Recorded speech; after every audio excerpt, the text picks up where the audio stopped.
I treat patients that have prostate cancer and they've had a prostatectomy. So post-rehab, what I do is I offer services that get patients feeling better. Oftentimes after the surgery, in order to remove various amounts of the cancer, they'll have pelvic floor dysfunction. So there's going to be some pain, maybe some frequency, some urgency, some tightness. Patients typically use diapers or pads.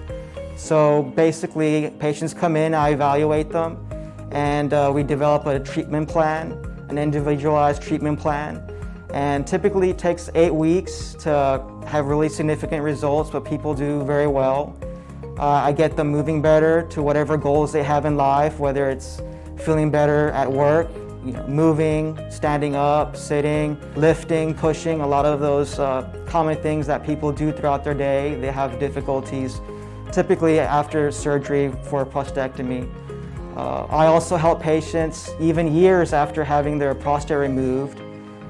Typically patients will still have some incontinence or frequency, and again, that's where I come in and I advance patients according to gravity position as well. So sometimes patients have more difficulty standing up or doing squats, heavy lifting, so in a safe manner, I progress patients using various equipment that we have here at DHR. For example, we have sensors where I can really focus on key muscles that need to be addressed, in addition to treadmill weights and proper progression of therapy. So again, I communicate well with the surgeon post-surgery, but also even years after the procedure.